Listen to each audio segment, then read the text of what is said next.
കോട്ടയം കാഞ്ഞിരപ്പള്ളിയിൽ നടന്ന 3 മോഷണങ്ങളിൽ തുമ്പ് കണ്ടെത്താനാകാതെ പോലീസ്. ഒരമ്പലത്തിലും ഒരു വീട്ടിലുമാണ് മോഷണം നടന്നത്. എന്നാൽ ദിവസങ്ങൾ കഴിഞ്ഞിട്ടും ഈ മോഷണ കേസുകളിലെ പ്രതികളെ കണ്ടെത്താനായിട്ടില്ല. പ്രതികളെ ഉടൻ പിടികൂടുമെന്നാണ് പോലീസ് പറയുന്നത്.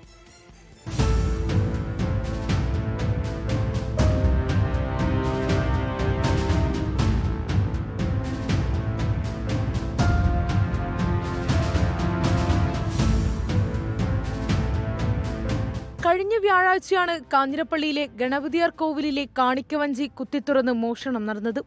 അമ്പലത്തിലെ 8 കാണിക്കവഞ്ചികൾ തകർത്താണ് പണം മോഷ്ടിച്ചത്. വഴിപാട് കൗണ്ടറിൽ സൂക്ഷിച്ചിരുന്ന തുകയും രസീതുകളും മോഷ്ടിച്ചു. കാണിക്കവഞ്ചികൾ പുറത്ത് പൈപ്പിൻ ചുവട്ടിൽ ഉപേക്ഷിച്ച നിലയിലാണ് കണ്ടെത്തിയത്. ശ്രീകോവിലിന്റെ പിൻവാതിലും കോവിലിന്റെ മുൻവാതിലുമാണ് കുത്തിത്തുറന്നത്. വ്യാഴാഴ്ച രാവിലെ പൂജകൾക്കായി ശാന്തി എത്തിയതോടെയാണ് മോഷണ വിവരം അറിഞ്ഞത്.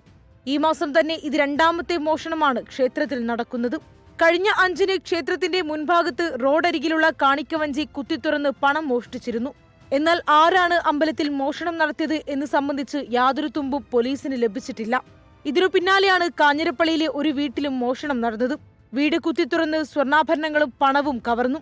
ആനക്കല്ല് പൊന്മല കല്ലമ്മള്ളിയിൽ ഡോക്ടർ ആന്റണി ജോസഫിന്റെ വീട്ടിലാണ് മോഷണം നടന്നത്. വീടിന്റെ വാതിൽ കുത്തിത്തുറന്ന് അലമാരയിൽ സൂക്ഷിച്ചിരുന്ന പണവും സ്വർണ്ണാഭരണങ്ങളുമാണ് കവർന്നത്. 50,000-ഓളം രൂപയും 2 പവനോളം സ്വർണ്ണാഭരണവും നഷ്ടപ്പെട്ടിട്ടുണ്ട്. CCTV ക്യാമറയിൽ മോഷ്ടാക്കൾ വരുന്ന ദൃശ്യങ്ങൾ പതിഞ്ഞിട്ടുണ്ടെങ്കിലും മുഖം മറച്ചിരിക്കുന്നതിനാൽ ആളെ വ്യക്തമല്ല. അതുകൊണ്ടുതന്നെ ഈ കേസിലും പോലീസിന് തുമ്പും ലഭിച്ചിട്ടില്ല. മോഷണം തുടരുന്ന പശ്ചാത്തലത്തിൽ കൂടുതൽ ജാഗ്രത വേണം എന്നുള്ള നിർദ്ദേശം പോലീസിന്റെ ഭാഗത്തുനിന്നും നൽകിയിട്ടുണ്ട്. 24 കോട്ടയം.